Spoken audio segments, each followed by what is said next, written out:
Shalom Bapak Ibu Saudara sekalian, mari kita bersatu di dalam doa. Bapa di surga, di dalam nama Tuhan Yesus Kristus, terima kasih Tuhan atas kasih karunia dan segala kebaikan yang telah Engkau berikan kepada kami. Kami ada di dalam tahun yang baru dan kami percaya Tuhan, perkara-perkara yang baru dan luar biasa Engkau sediakan di hadapan kami. Sekarang Tuhan, biarlah Engkau yang berbicara kepada kami melalui hamba-Mu ini. Kami siap Tuhan untuk mendengar kebenaran firman-Mu, kami siap Tuhan untuk bertumbuh di dalam kehidupan kami Tuhan, sebagaimana yang Kau perintahkan. Terima kasih Bapa di surga. Urapi kami, urapi hamba-Mu Tuhan, kami semua Tuhan siap untuk menerima kebenaran firman-Mu hanya di dalam nama Yesus Kristus. Haleluya, semua kita katakan amin, amin. Shalom Bapak Ibu Saudara sekalian yang dikasihi oleh Tuhan. Sungguh senang bisa bergabung bersama Bapak Ibu Saudara kembali di dalam ibadah pada hari ini. Saya percaya Anda semua tetap penuh dengan sukacita, Anda semua dalam keadaan baik oleh karena Roh Kudus memenuhi kehidupan Bapak Ibu Saudara sekalian. Haleluya. Tahun 2021 adalah tahun integritas. Katakan bersama-sama dengan saya dimanapun kau berada, tahun 2021 adalah tahun integritas. Sekali lagi, tahun 2021 adalah tahun integritas. The year of integrity. Bapak Ibu Saudara sekalian, pengertian integritas salah satunya yang paling sederhana adalah bahwa apa yang ada di dalam hati, apa yang ada di dalam pikiran kita itu sejalan terekspresikan melalui perkataan kita dan tindakan kita. Sekali lagi, salah satu pengertian integritas yang sederhana adalah bahwa apa yang ada di dalam hati, apa yang ada di dalam pikiran, itu terekspresikan sejalan sama melalui perkataan dan tindakan kita. Nah, definisi ini sendiri Bapak Ibu Saudara tidak menunjukkan apakah pribadi itu menjadi pribadi yang baik atau pribadi yang buruk. Karena seorang penjahat bisa saja dikatakan punya integritas kalau hatinya yang jahat, pikiran yang jahat terungkap melalui perkataan dan tindakan yang jahat.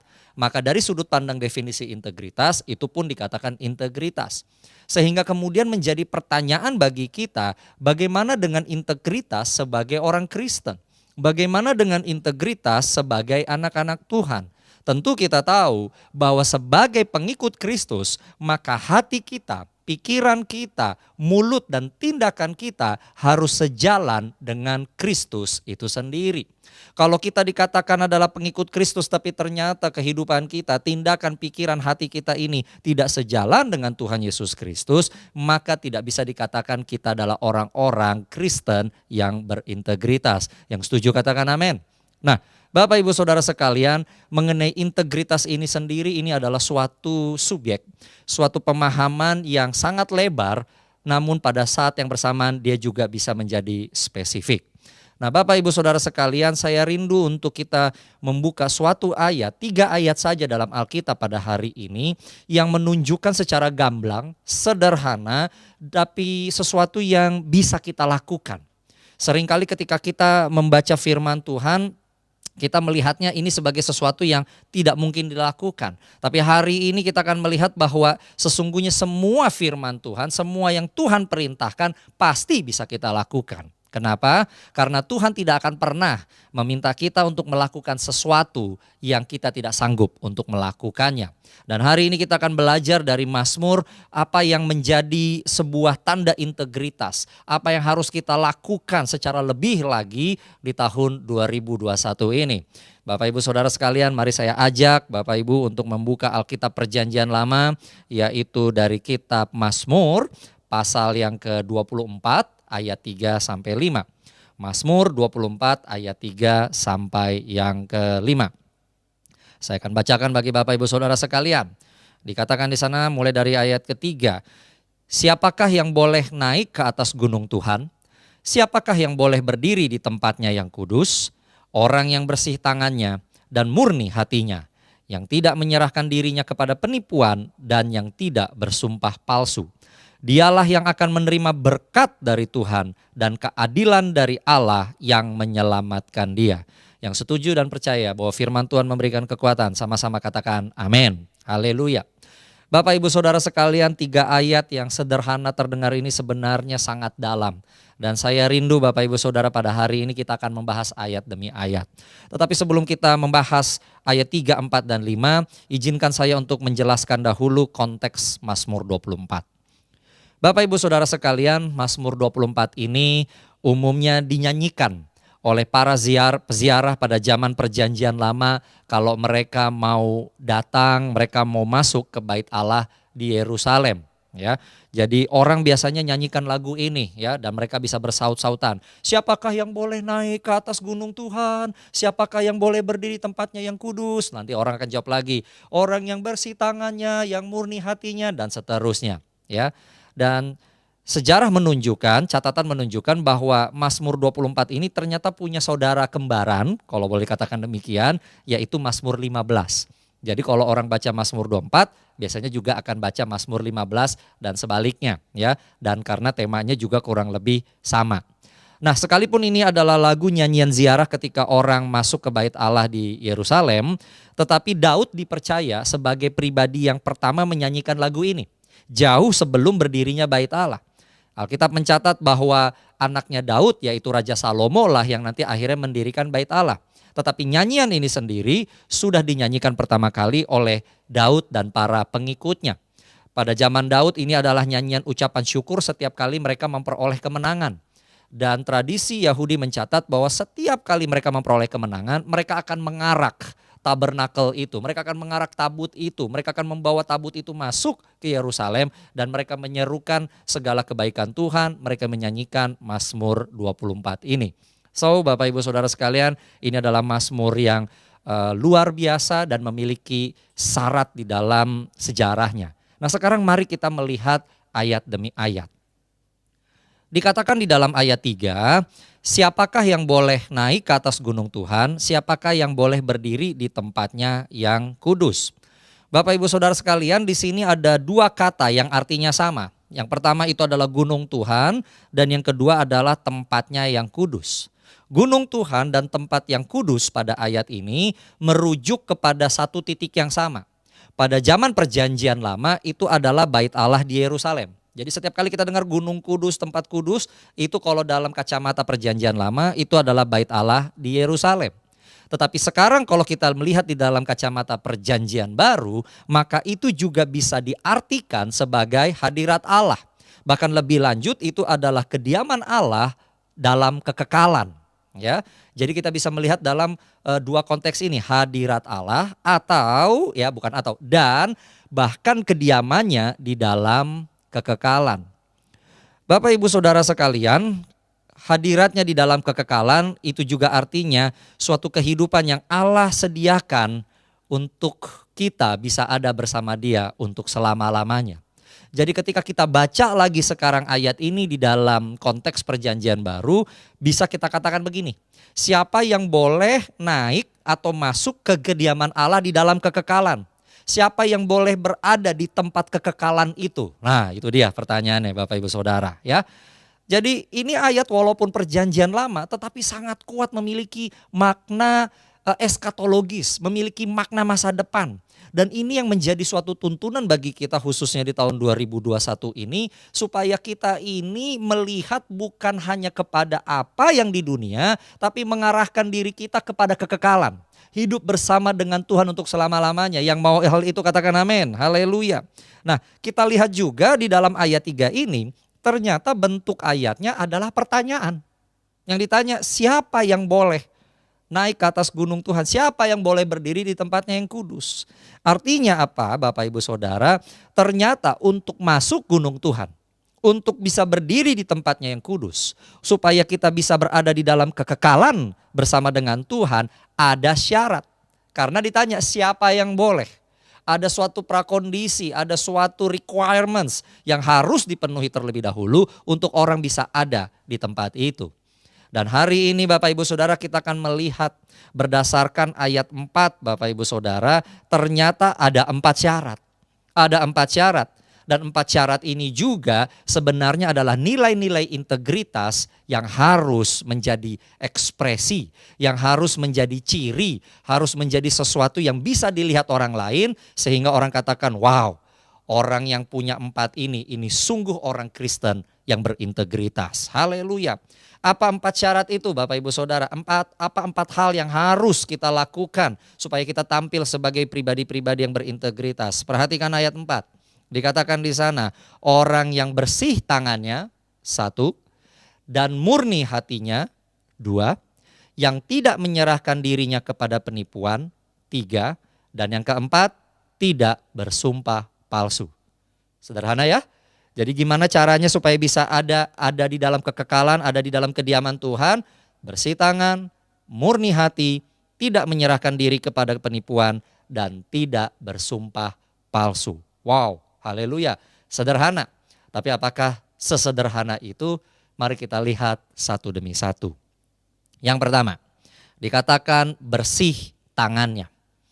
Saya percaya sampai hari ini kita semua menjadi orang-orang yang sangat bersih tangannya secara literal. Kemana-mana kita akan selalu bertemu ya tulisan-tulisan seperti rajin mencuci tangan, pakai sanitizer, at least 20 detik di bawah air yang mengalir dan sebalik dan seterusnya ya. Kita tahu yang namanya artinya bersih tangan secara fisik. Tetapi di dalam ayat ini Bapak Ibu Saudara, kata bersih itu memiliki pengertian inosen atau tidak bersalah. Ketika kata bersih yang memiliki pengertian inosen atau tidak bersalah kemudian digabungkan dengan tangan, artinya orang yang tidak melakukan tindak kejahatan. Ya. Jadi bersih tangan pengertiannya adalah pribadi atau orang yang tidak melakukan tindak kejahatan. Bapak Ibu Saudara sekalian, ini yang disebut dengan syarat positif, ya, syarat positif.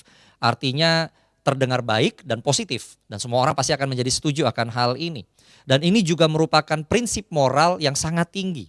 Tetapi bukan artinya tidak bisa dicapai oleh orang percaya. Sekalipun ini sangat tinggi, tetapi sekali lagi tidak mustahil untuk dicapai oleh orang percaya. Bapak Ibu Saudara sekalian, seringkali kita berpikir kalau yang namanya tindak kejahatan itu pasti sesuatu yang berat. Sesuatu yang melanggar aturan atau hukum yang ditetapkan oleh negara, ya. Suatu tindakan-tindakan yang merugikan orang lain. Mungkin kita akan berpikirnya yang sadis-sadis seperti pembunuhan dan yang lain-lain. Tapi Bapak Ibu Saudara sekalian, ya pengertian itu juga benar, tetapi bukan hanya itu pengertian yang namanya tindakan kejahatan. Segala sesuatu yang melanggar aturan, segala sesuatu yang melanggar peraturan di dalam kacamata hukum itu adalah tindak kejahatan. Pengadilan dunia saja akan menentukan seseorang itu adalah melakukan pelanggaran hukum atau tindak kejahatan berdasarkan apakah dia mau nurut tidak kepada peraturan dan hukum.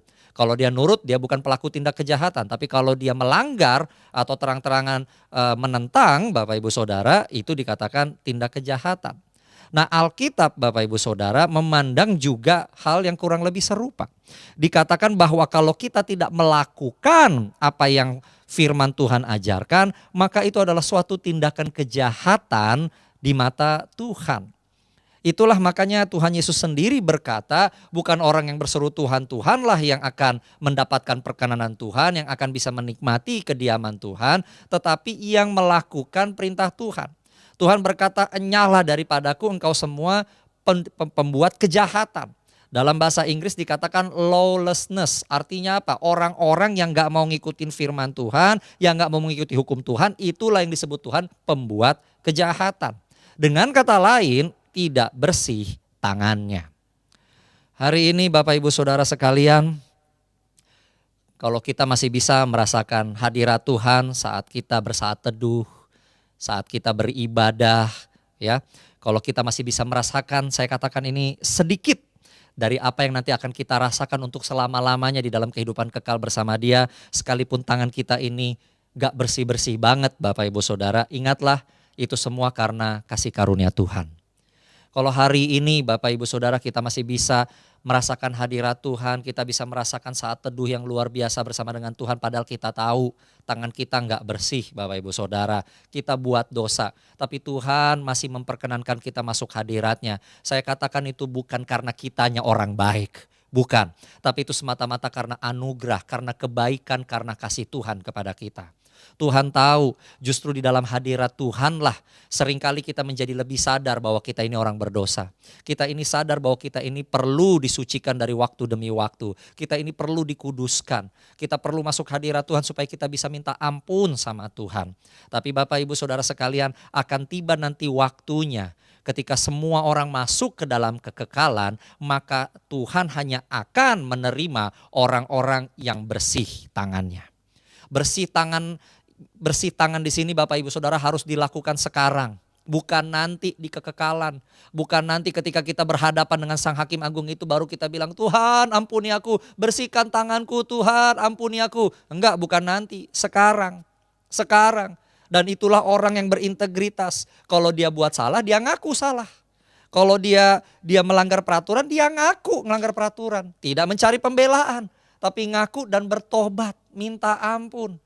Dan Allah yang kita sembah adalah Tuhan yang setia, yang memberikan pengampunan kepada siapa saja yang datang, yang bertobat di hadapan Dia. Hari ini Bapak Ibu Saudara sekalian, Tuhan minta supaya kita ini bersih tangan. Kita ini tidak melakukan tindak kejahatan, baik terhadap peraturan yang dibuat oleh otoritas kemasyarakatan maupun terhadap firman Tuhan. Juga termasuk terhadap apa yang Tuhan minta untuk kita jalankan hari-hari ini. Bapak Ibu Saudara sekalian, yuk kita menjadi orang yang bersih tangannya di hadapan Tuhan dan di hadapan manusia. Yang setuju katakan amin. Haleluya. Yang kedua, mari kita melihat apa syarat yang kedua. Dikatakan di sana murni hatinya. Wow, murni hatinya. Dan sebelum kata itu ada kata dan, ya. Bersih tangannya dan murni hatinya. Jadi kesatuan Bapak Ibu Saudara, satu kesatuan, ya. Nah, mari kita melihat sekarang. Murni itu apa artinya? Murni artinya tidak ada pikiran atau motivasi yang salah dalam diri orang tersebut. Sekali lagi, murni artinya tidak ada pikiran atau motivasi yang salah dalam diri orang tersebut. Ini juga merupakan suatu syarat positif dan prinsip moral yang sangat tinggi, tetapi bukan mustahil untuk dicapai oleh orang percaya. Setiap orang percaya yang dipenuhi oleh Roh Kudus, dia bisa mencapai suatu keadaan yang namanya murni hati. Bapak Ibu Saudara, kita lihat di sini bahwa Alkitab menekankan bahwa bukan hanya tindakan, yaitu tangan tadi itu yang harus bersih, tetapi apa yang ada di dalam hati, apa yang ada di dalam pikiran itu juga harus murni. Dan prinsip ini, etika ini selalu terungkap di dalam Alkitab. Salah satu contohnya ya, kalau kita katakan kita beriman tapi tindakan kita tidak mencerminkan iman itu, maka dianggap sia-sia. Iman tanpa perbuatan adalah sia-sia. Jadi orang tidak bisa mengklaim gini, waduh tangan saya ini memang kotor, tapi motivasi saya benar, pikiran saya benar. Tuhan tidak memandang hal itu menjadi benar. Tidak, Tuhan harus melihat kita ini hidup integritas, tangan bersih, hati murni. Ya, begitu salah satunya gak beres ya berarti ya gak beres. Dua-duanya sebenarnya Bapak Ibu Saudara sekalian. Lihat, nah hari ini mari kita melihat kembali apa sih yang menjadi motivasi kita menjalankan kehidupan. Apa sih yang menjadi motivasi kita mengikut Tuhan Yesus? Apa sih yang menjadi motivasi kita untuk mengatakan diri kita ini adalah orang Kristen? Saya percaya di tahun 2021 ini kita harus banyak bertanya kepada diri sendiri dan minta sama Tuhan untuk menguji kita dari waktu demi waktu. Biar Tuhan yang adalah Roh itu menguji seluruh keberadaan hidup kita, sehingga ketika ditemukan kita punya noda, kita punya kesalahan, Tuhan ungkapkan itu, kita bisa cepat-cepat segera minta ampun, memperbaiki dan tidak mengulangi lagi kesalahan yang sama, Bapak Ibu Saudara sekalian.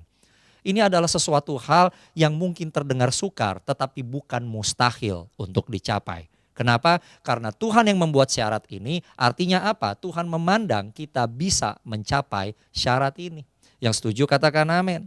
Haleluya Bapak Ibu Saudara. Jadi ingat ya, apa yang di luar sama yang di dalam diri itu harus bahasanya kongruen, itu harus sama Bapak Ibu Saudara. Harus pertaliannya itu sama, gak beda-beda Bapak Ibu Saudara. Dan ini juga yang akan menentukan apakah kita layak masuk ke dalam kediamannya yang kudus. Haleluya. Yang ketiga, Dikatakan di sana tidak menyerahkan diri kepada penipuan. Terdengar sederhana ya? Tidak menyerahkan diri kepada penipuan. Garis bawah di sini kata menyerahkan diri. Menyerahkan hidup kita kepada penipuan. Kenapa digunakan kata penipuan? Bapak Ibu Saudara sekalian, di dalam Alkitab dikatakan bahwa iblis itu adalah bapak segala dusta. Atau bisa dikatakan raja di atas rajanya penipuan. Nah begitu dia ya. Dan iblis masih adalah ilah atas dunia ini. Makanya tidak heran di dalam dunia ini ya yang namanya penipuan demi penipuan itu ya sering terjadi. Dunia menghalalkan segala macam cara untuk mendapatkan apa yang dia inginkan ya. Dan itu artinya apa? Menghalalkan penipuan. Contoh saja perselingkuhan. Ketika seorang pria atau seorang wanita sekarang melakukan selingkuhan kan sama aja ya. Ketika ada perselingkuhan, salah satu pasangan pengen mendapatkan pria lain atau wanita lain yang bukan suami atau istrinya yang sah. Apa yang dia lakukan? Dia selingkuh. Tapi dia nipu pasangannya yang sah. Kemana tadi kamu sayang? Oh enggak kok, cuma ke supermarket. Oh ke supermarket lama amat sampai 8 jam. Ke kafe kali? Enggak ke kafe. Lihat dia menipu pasangannya. Ya kan? Ketika orang pengen mendapatkan kekayaan yang tidak wajar, apa yang dia lakukan? Dia akan melakukan penipuan. Dia menipu pimpinannya, dia menipu rekan kerjanya, dia menipu, ya. Dan parahnya kalau sampai kemudian korupsi dan yang lain-lain, itulah penipuan. Nah, Tuhan bilang kalau kita mau menjadi pribadi Kristen yang berintegritas, pengen masuk kediaman yang kudus, jangan menyerahkan hidup kita ini kepada penipuan atau dengan kata lain mengikuti cara-cara dunia. Karena kalau kita mengikuti cara-cara dunia penipuan ini artinya bukan Tuhan yang kita sembah. Bukan Tuhan yang kita junjung, tapi iblislah, ilah atas dunia inilah yang kita sembah. Makanya Bapak Ibu Saudara sekalian sangat menarik ayat yang sama dalam bahasa Indonesia ini. Kalau Anda melihat beberapa terjemahan dalam bahasa Inggris, Alkitab bahasa Inggris, dikatakan di sana trusting in idol. Langsung trusting in idol. Jangan menyerahkan dirimu kepada penyembahan berhala, kepada ilah lain selain Tuhan yang kita sembah sekarang di dalam nama Yesus Kristus. Jadi menyerahkan diri kepada penipuan sama aja kayak tidak percaya Tuhan, menyembah berhala. Bapak Ibu Saudara, ini adalah suatu kalimat yang sangat keras, tapi saya percaya Tuhan mau supaya kita ini berbeda dengan dunia. Kita tidak mengikuti cara-cara dunia, kita ikut apa yang Tuhan katakan, yang mau katakan amin, haleluya. Dan kata penipuan di dalam ayat ini Bapak Ibu Saudara, bahasa Ibraninya itu adalah syaf atau saw, ya. Di mana kata yang sama juga digunakan dalam 10 perintah Allah, yaitu dalam bagian yang namanya jangan menyebut nama Tuhan Allah dengan sia-sia atau sembarangan. Wow. Jadi penipuan itu digunakan syaf dan saw dan itu digunakan dalam 10 perintah Allah. Artinya apa? Orang yang menyerahkan dirinya kepada penipuan mengikuti cara-cara dunia, Tuhan akan memandang telah melanggar hukum moral, telah melanggar 10 perintah Allah itu. Bapak Ibu Saudara sekalian, ini adalah hal yang serius. Saya tidak tahu apa yang terjadi ke depan ini, tetapi Tuhan sudah kasih warning sama kita supaya kita punya integritas. Kita mungkin akan diperhadapkan pada situasi-situasi kita harus memilih pilihan-pilihan yang ada. Ada pilihan yang benar, ada pilihan yang salah. Pilihan yang benar mungkin susah untuk dijalankan dan bahkan mungkin secara dunia tidak ada untungnya. Sementara pilihan yang salah mungkin mudah untuk dijalankan dan banyak untungnya secara dunia. Tetapi kemudian sekarang disinilah menjadi ujian kita. Kepada siapa atau kepada apa kita mau menyerahkan diri kita. Apakah kita mau berserah kepada tuntunan Tuhan, kepada jalannya Tuhan, atau kita mengikuti jalannya dunia. Saya berdoa di tahun 2021 di dalam setiap masalah, di dalam setiap situasi, in all choices that God gave us, di dalam setiap pilih-pilihan yang Tuhan izinkan terjadi dalam kehidupan kita, kita akan selalu memilih jalannya Tuhan. Kita memilih jalannya Tuhan. Yang setuju katakan amin. Haleluya. Yang terakhir Bapak Ibu Saudara, tidak bersumpah palsu. Tidak bersumpah palsu. Lagi-lagi ini adalah sesuatu yang sangat erat sekali dengan hukum moral atau yang kita kenal dengan 10 perintah Allah. Di sana ada dikatakan supaya kita jangan mengucap saksi dusta. Kita tidak menjadi orang-orang yang pendusta. Kalau yang pertama tadi dikatakan, ya yang sebelumnya yang poin ketiga, menyerahkan diri kepada penipuan. Sekarang Tuhan minta mulut ini juga tidak menjadi saksi dusta. Bapak Ibu Saudara, di dalam sistem pengadilan manapun di seluruh dunia, memberikan kesaksian palsu itu adalah hal yang fatal, Bapak Ibu Saudara. Sudah bersumpah, seringkali mungkin disumpah atas Alkitab atau kitab-kitab suci yang lain menurut agama masing-masing, ternyata memberikan kesaksian palsu. Waduh, itu bisa yang disebut dengan penghinaan terhadap pengadilan. Demikian juga Bapak Ibu Saudara sekalian, apalagi di hadapan Tuhan yang adalah Hakim Agung itu. Kalau kita berkata kita akan setia mengikuti jalan Tuhan, bahwa kita akan hidup sebagai orang Kristen, ya ayo jalani hidup ini sesuai dengan apa yang kita ucapkan di mulut kita. Ya. Dan kalau ternyata di dalam kehidupan kita yang tidak sempurna ini kita jatuh, akui salah itu. Gak usah bohong, akui saja. Akui, minta ampun, bertobat, dan jangan lakukan lagi. Bapak Ibu Saudara, inilah ciri-ciri orang yang berintegritas. Kenapa tokoh-tokoh di dalam Alkitab yang sekalipun tidak sempurna, Alkitab katakan mereka adalah pahlawan-pahlawan iman. Daud tidak sempurna, Musa tidak sempurna, Abraham tidak sempurna.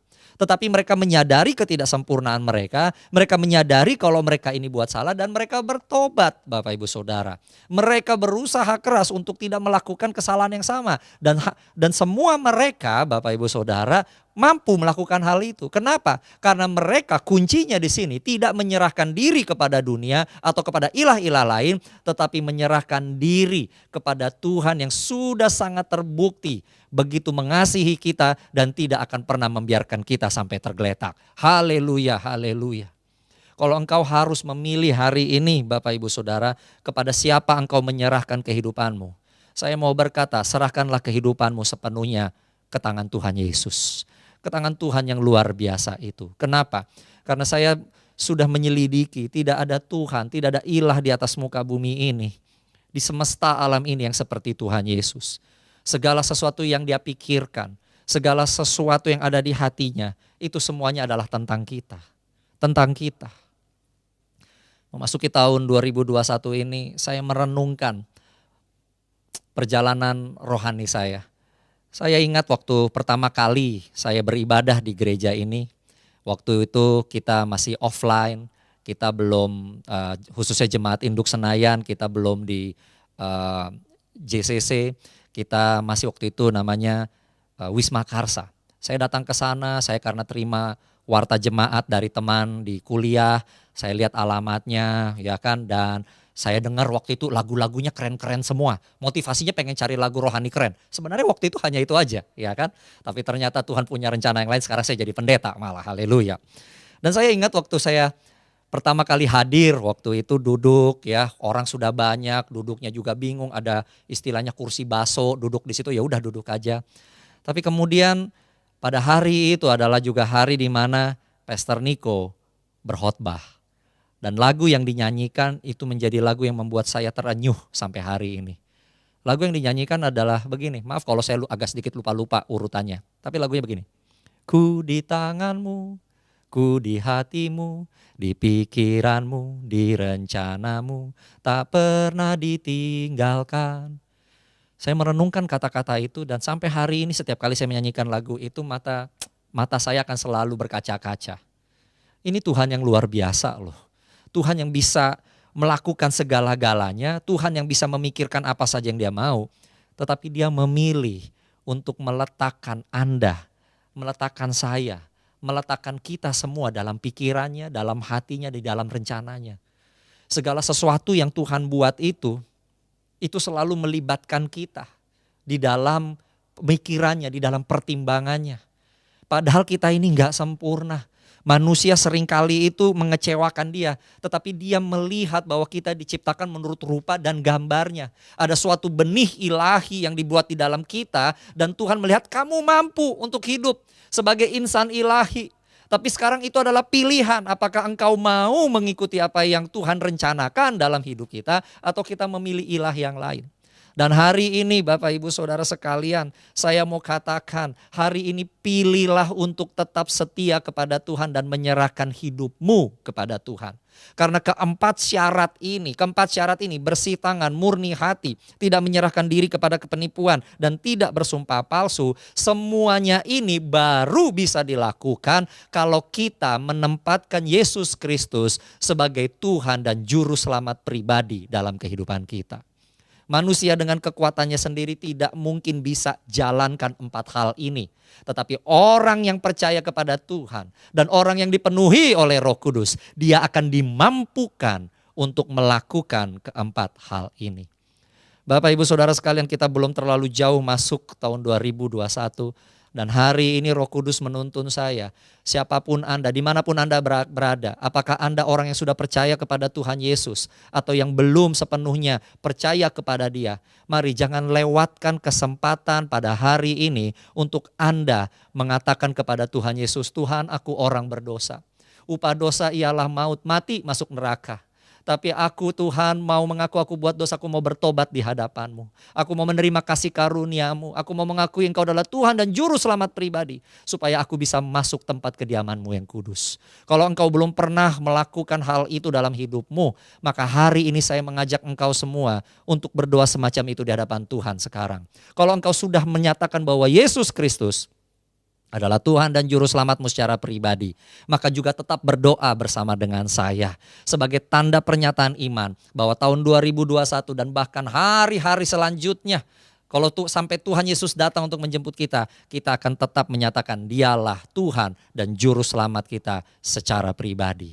Hari ini Bapak Ibu Saudara sekalian, yuk mari sama-sama kita berdoa. Kalau engkau belum pernah mengambil keputusan untuk menerima Tuhan Yesus sebagai Tuhan dan Juru Selamatmu, dimanapun kau berada, angkat tanganmu sekarang. Angkat tanganmu sekarang dan ikuti kata-kata saya. Dan yang lain juga tetap mengikuti doa ini. Supaya dengan demikian imanmu diperkuat, imanmu diteguhkan dan engkau bisa berjalan sebagai orang-orang yang berintegritas. Engkau yang belum pernah mengambil keputusan untuk lahir baru, untuk menerima Tuhan Yesus sebagai Tuhan dan Juru Selamat, angkat tanganmu sekarang dan ikuti doa saya. Tuhan Yesus, Tuhan Yesus, Tuhan, aku adalah orang yang berdosa dan upah dosa ialah maut, mati, masuk neraka. Tetapi Tuhan, aku cinta kepadamu, aku ingin masuk ke dalam kediaman-Mu yang kudus. Oleh karena itu Tuhan, aku mengaku hari ini aku berdosa. Aku mohon ampun kepadamu ya Tuhan. Aku percaya bahwa Engkau telah mati untukku di atas kayu salib, untuk menghapus dosa-dosaku. Engkau juga telah bangkit dari antara orang mati, untuk memberikan keselamatan itu, anugerah keselamatan itu kepadaku. Tuhan, aku mau menyatakan Engkau adalah Tuhan dan Juru Selamat pribadi di dalam hidupku dari sekarang untuk selama-lamanya. Tuhan, terima kasih Tuhan. Kami akan memulai perjalanan. Aku akan memulai perjalanan kehidupan rohani Tuhan. Menjadi manusia-manusia yang berintegritas sesuai dengan kebenaran firman-Mu. Terima kasih Tuhan, terima kasih Tuhan. Bapa di surga, di dalam nama Tuhan Yesus Kristus, Engkau mendengarkan doa anak-anak-Mu Tuhan, yang mengikuti ibadah online pada hari ini, dimanapun mereka berada ya Tuhan. Meteraikan Tuhan iman mereka, meteraikan pernyataan ini ya Tuhan. Mereka menjadi pribadi-pribadi yang lahir baru Tuhan. Dan mulai hari ini mereka akan memulai perjalanan rohani yang luar biasa. Engkau akan membuat mereka menjadi manusia-manusia yang berintegritas. Dan kepada jemaat-jemaat-Mu ya Tuhan, yang sudah lahir baru, maka tahun 2021 ini Engkau akan mengangkat mereka lebih tinggi lagi ya Tuhan. Mereka akan tampil sebagai orang-orang yang berintegritas, makin lama makin serupa dengan gambaran-Mu. Terima kasih Bapa di surga, terima kasih Tuhan Yesus, terima kasih Roh Kudus. Kami naikkan segala hormat, pujian, ucapan kemuliaan, keagungan kepadamu, hanya di dalam nama Yesus Kristus. Haleluya, dan semua kita katakan amin. Amin.